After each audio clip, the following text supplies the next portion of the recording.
and welcome to Flatfoots and Fools, a podcast about detective games. I'm Andrew, your fearless Flatfoot. And I'm John, pretty much the fool of the group. Tonight, we are here to talk to you about 2017's adventure, The Darkside Detective, by Spooky Doorway. So, John, when did you end up coming across this gem of a game? So I got this game when Humble Bundle had a detectives thing. I forget exactly when, but I know I didn't have time to play it. And I started playing it summer last year on my Steam Deck. And it was a nice bite-sized fun game because I love me some pixel games. Nice.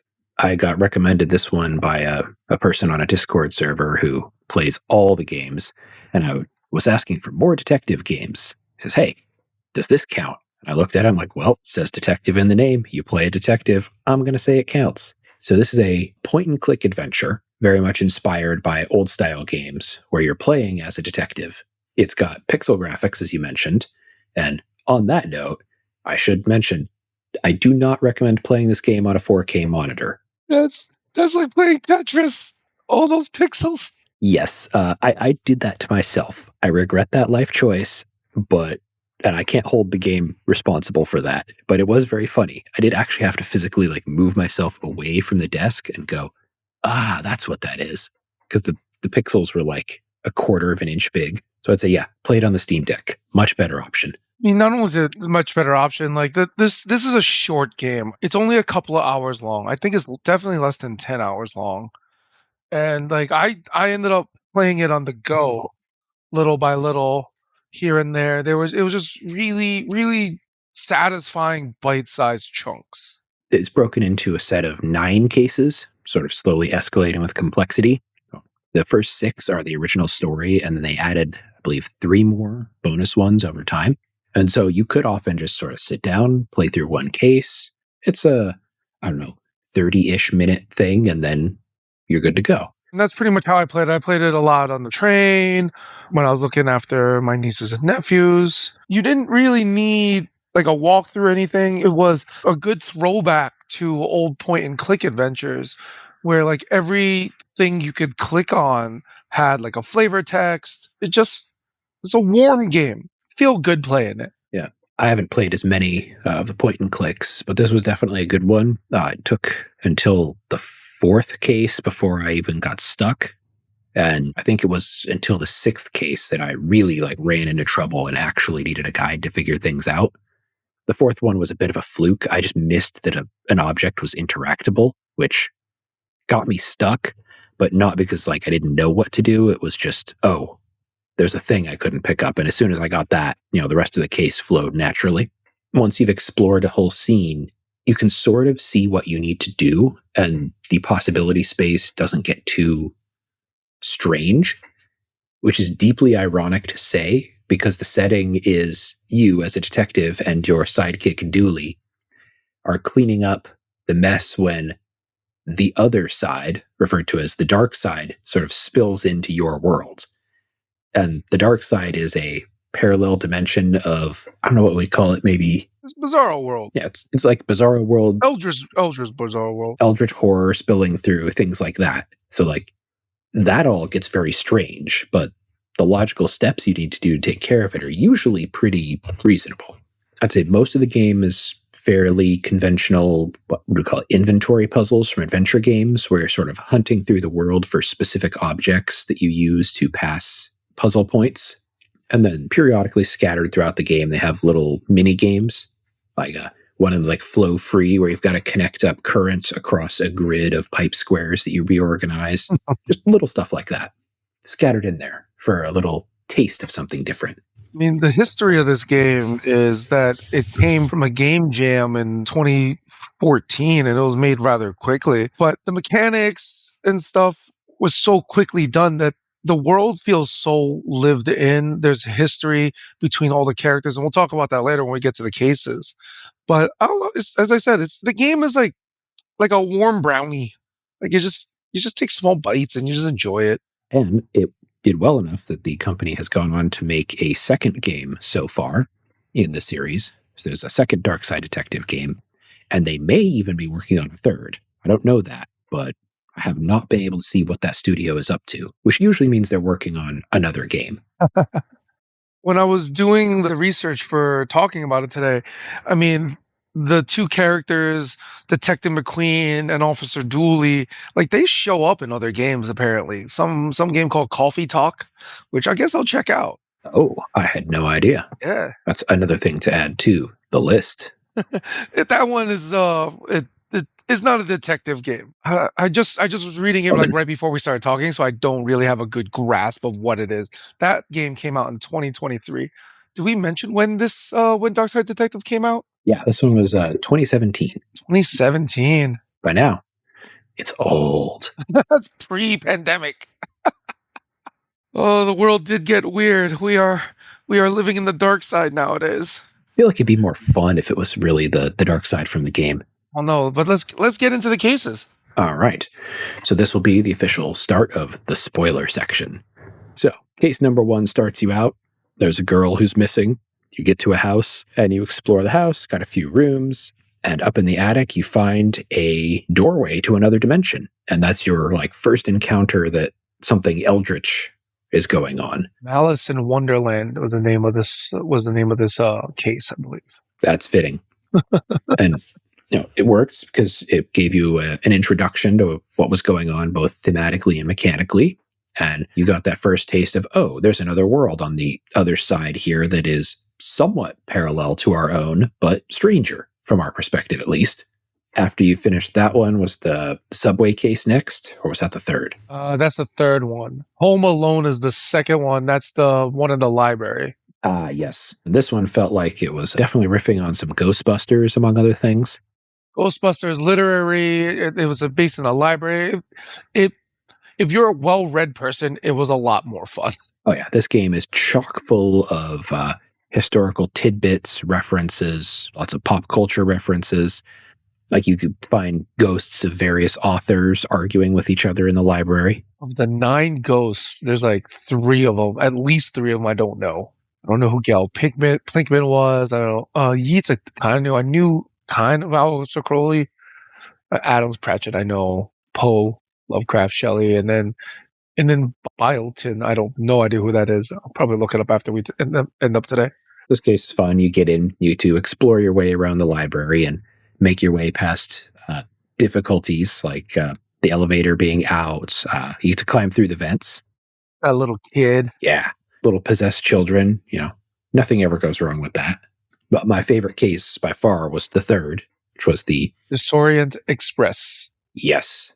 So you arrive at a subway station where they say the subway train has gone missing, and you get there, and it's because the subway train went through a portal into the dark side. So you move back and forth between your side, the bright side is referred to, and then the parallel subway station, the dark side. And it's a lot of fun because you get to see that while the dark side appears strange to us, it's got routines. The people there they have an everyday life that they're going through that they treat as normal, and that you're the strange one coming in. I mean, that's basically, yeah, it's basically any city, right? Like what's normal to you might be outlandish to somebody else. Like I'm not used to driving everywhere because I can take the subway, I can bike, I can walk. So like the need to sit in traffic for hours on end is Oh yeah. And anathema you get to me. meet your alternative version where in this world, you as the detective are more intelligent and Dooley's a bit of a doofus. And then in the dark side version, the detective is a doofus and the police sidekick is actually the intelligent one. The sidekick is I think Chief Ghoulie versus Officer Dooley. I missed the difference in title. This is the first episode where you get to interact with people from the dark side. The first one you just kind of enter like an addict on the dark side, and the other one you don't in the library you don't actually interact with someone from the dark side. Yeah, I think it's more of just like there's a little bit of spillover, but not a full-fledged portal with obvious things moving through. But they know they're dead. Yeah, they know they're dead. Versus like, and they're dead.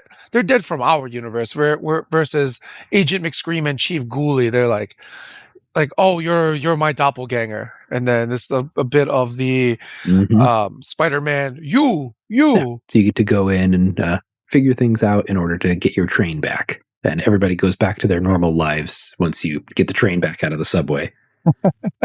As someone who takes the subway pretty often, it amused me a lot. Well, the no nonsense, the workers, they're like, we got to back it out of the sub, we got to back it out of the portal and then send it down again. Just like it's, it's another day, just another hassle. When life is that weird, the weirdness becomes normal. Yeah. So this one takes place in your police headquarters. We get to meet the other characters who so far have only been referred to throughout dialogue. We get to meet McKing, the hotshot detective who is sleeping with the mayor. I think the wife is the mayor, right? Oh, yeah, wife is the mayor. There's no conflicts of interest there, as they absolutely assure you, while he gets all the funding. You get to meet Dick. Oh, you get to hear Dick Brickman, which is a recurring character on the radio. It's the radio host. And then you're going around cleaning up mayhem caused by escaped gremlins. Yeah. You get to interact with a lot of the background and stuff. This is the one where it can get tricky if you're not paying attention to the background. So this is where I got stuck because I didn't realize you could pick up an item, the hood of the police car, and then that's required for a puzzle, which is required for a puzzle, etc. So I've tried everything I thought I could think of, and just for whatever reason, I did not click on that spot. And that was all that it took. Now that I have more time to think about it and reflect about this game, I'm not sure which mission I like more. Just the last one we just talked about, this Orient Express, Police Farce. Because this one gives like a slice of life of what their interactions with their colleagues are. Like it gives you a definitive history of the characters and just their general vibe and their banter. And despite, gremlins running around the building and everyone's just kind of nonchalant about it, like they're like, well, the Darkside Detectives are going to get to it. And it makes the world building a lot nicer because it feels lived in. Yeah. And my getting stuck in retrospect was quite obvious. Like the events that lead up to the police car hood being accessible, like that wouldn't have been there if there wasn't something you could do. Oh yeah. So that was on me.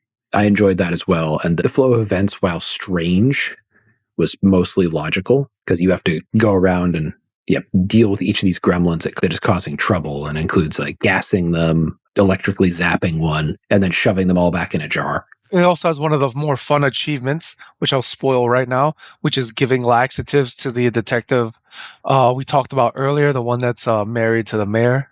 That's fun. Oh, yes. He gets the gurgles. The gurgles. Can you actually solve that one without doing that? I don't know. I guess we can go back and try it. But why would I not do that to him? I mean, obviously, I was going to do that straight off the bat. Actually, come to think of it, like I'm just gonna say it straight up on the podcast. That combined with the last mission is one of my greatest rational fears in life, which is getting trapped on a subway and like having a tummy ache. That's very understandable. So if I was on the Disorient Express and I had a stomach ache, like I would just be hating life. I would just be sweating bullets.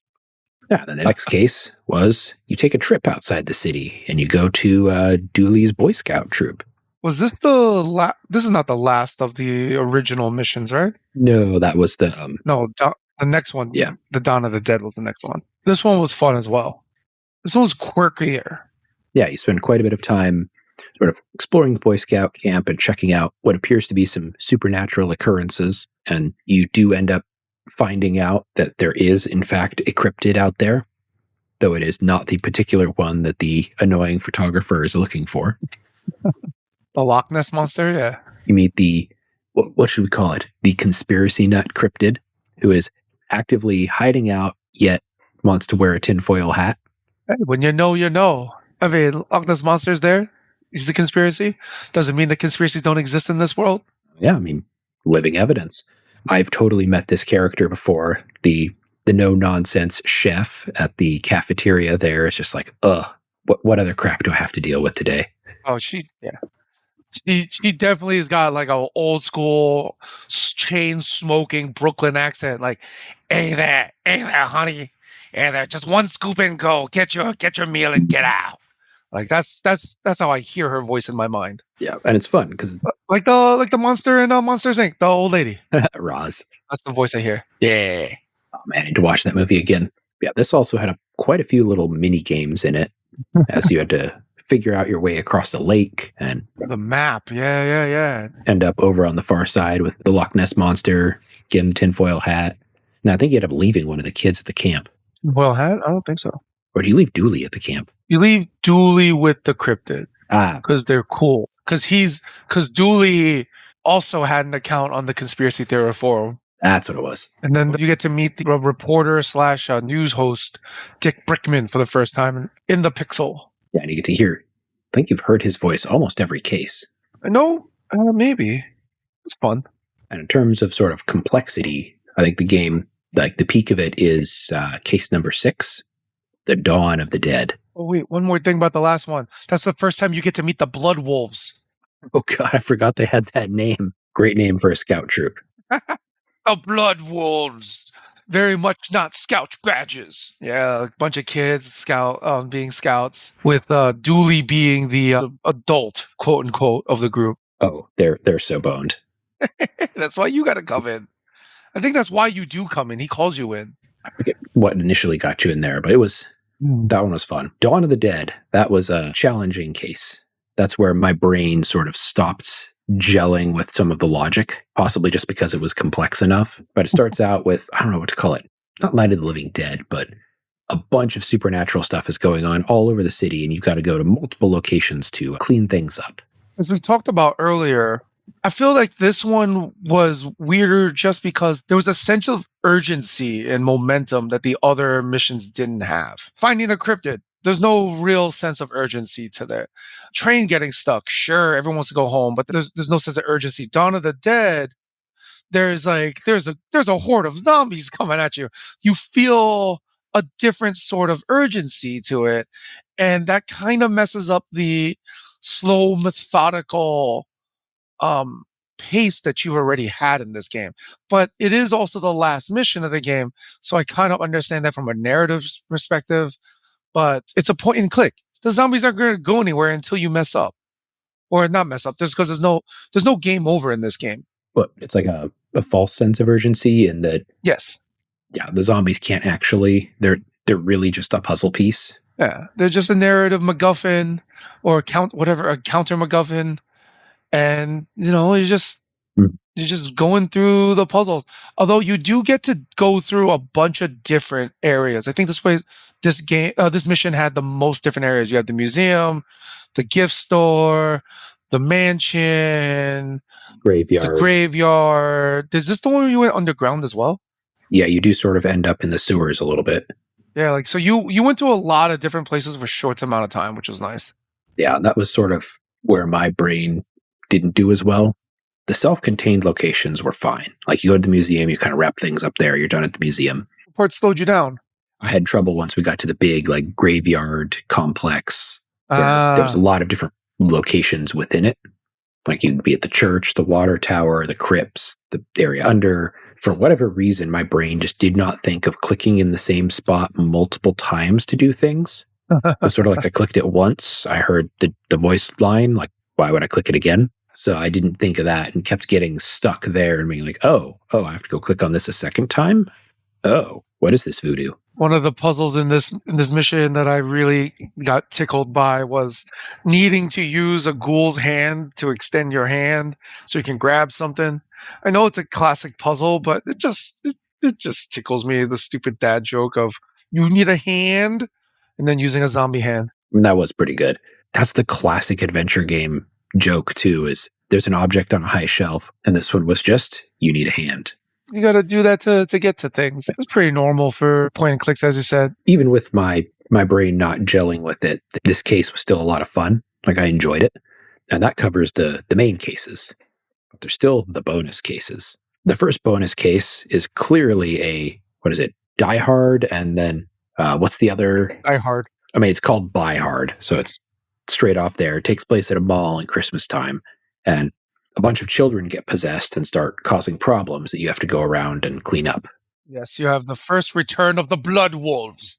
And this case, I didn't gel with it at all because the amount of running around you had to do was very irritating. And I do mean around in a literal sense, because the structure of the mall was one lower layer that's like 8 screens long, an upper layer that's 8 screens long, and you can only go between them on the ends.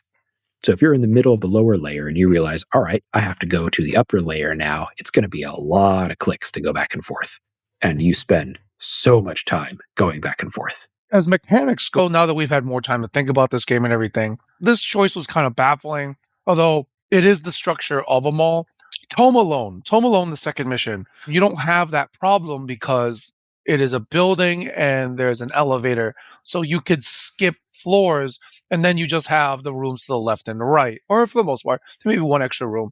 But you don't feel as much back and forth as a mall. A mall, you're walking from end to end every damn time. But the escalators are only at the ends, only at the ends. And it's really annoying. The last one we just talked about, Dawn of the Dead, you completed your missions, and for the most part, the small slices of each part of the missions was usually self-contained to somewhere between 2 to 3 screens. So once you completed, you moved on.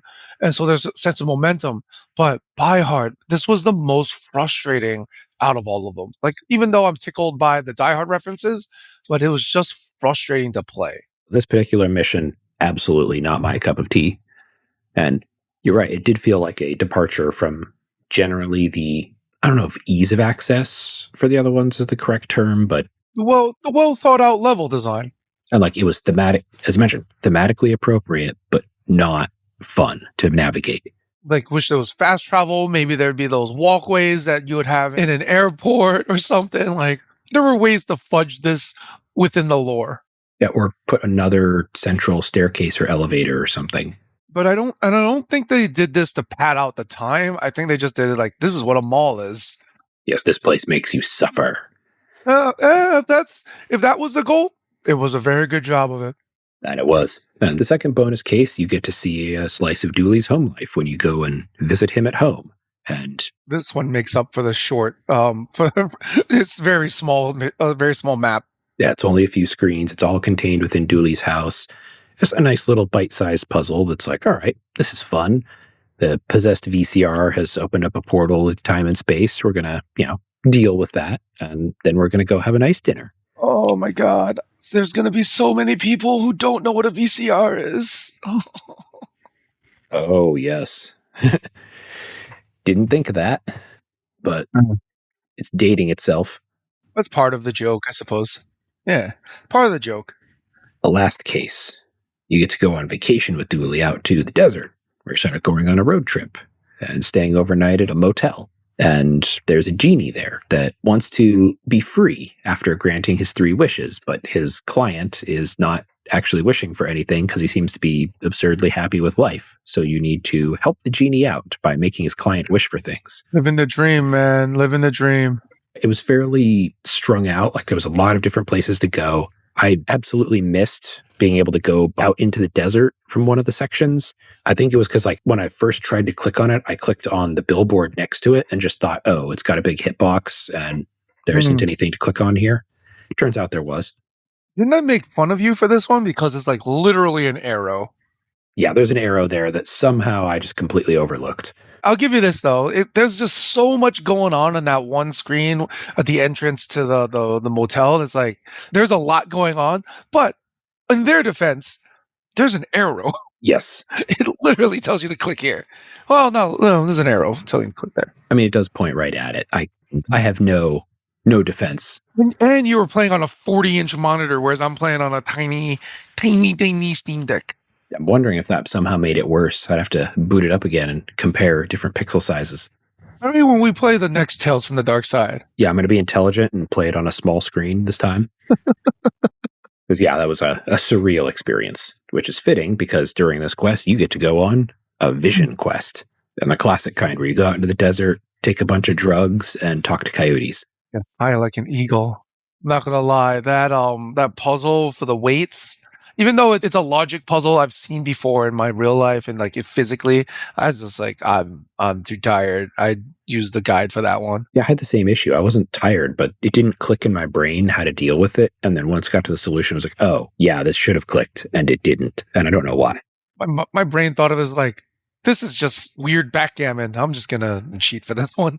Most of the mini games are fun though. You have to distribute some colored weights. Yeah, you got to move colorways from point A to point B, leapfrogging them. Overall, I enjoyed the mini games that are put in. I feel like they add spice without detracting from what you're doing. Yeah. Because I've bumped into another couple of games that add mini games in the detective sphere that it feels like, why is this here? Like, why can't I just get back to the detecting?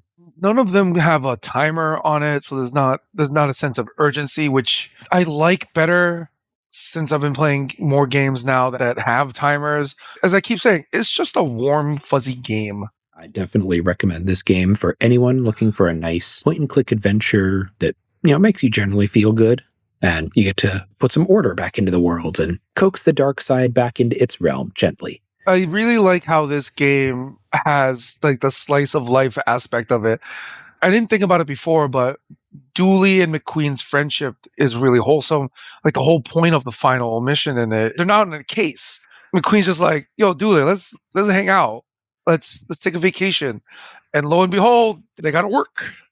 They tried a vacation and things happen during vacation. Kind of reminds me like almost every time Poirot goes on vacation, a dead body drops. World's greatest detective, my foot. He's just planting bodies left and right. His aura. I really enjoyed this game. I'm very happy I played it. I've started playing the next one, and I'm just having a good time. The only problem is I just need to find the time. Yeah, that's life, unfortunately. Not enough time to do all the fun things you want. How do we feel about the mechanics of this game, though? Anything we haven't said anything about? I think we've covered it pretty well. The inventory-based puzzling generally works quite well. Very little strange, why on earth is this the solution type logic, which, again, is a subjective problem as well. Without going on a whole rant about difficulty, that can be very tough to balance. Like, exactly how far of a logical leap can you expect a player to make? And I think some adventure games go too far on that. This generally does not, and I really appreciate it for that. One of the things we didn't talk about is the soundtrack, which the spooky ambience I thoroughly enjoyed, and it enhanced the game significantly. Oh yeah, it was very good at helping to set the feeling of time and place, which is exactly what you want from a soundtrack as well. It didn't overpower. It was good. It was really good background, and I enjoy it. I'll even play it when I'm at work sometimes. Yeah, for me, that's the Obra Dinn soundtrack is the one I'll play at work. All right. Any other thoughts on this before we wrap up? How'd you feel about the pixel graphics? I'm not normally a pixel graphics person. These worked for me mostly, but again, 4K shenanigans, that was my fault. So I'm looking forward to playing the next game on a reasonable size screen and getting a much more honest appraisal of pixel graphics, as opposed to this kind of warped view that I have at the moment. I really enjoy pixel graphics. It requires us more creativity to have some emotions come across or some physical mannerisms. Like, these guys don't have faces. Oh, yeah. Like, they're just bodies and chins. Like, the defining feature is hair, ears, and chins. That's about it in clothing. So it's fun. And occasionally sunglasses. Yes. No mouths, no noses. Just sunglasses or glasses in general. And you make do with so little in this game. But they make that so little go a long way. I definitely recommend this for anybody looking for a good point-and-click adventure. Yes, I agree. This is something very much happy I played. I don't regret it. I will probably try to convince my niece and nephew to try and play it, see if they can do it. Thumbs up all around for this game. Well, that'll do it for us tonight. So have a good night, and don't let the dark side get you. Night. Podcast is edited by Peter Crevier. Podcast art is by Lolita Gross. Music by Antonic Music.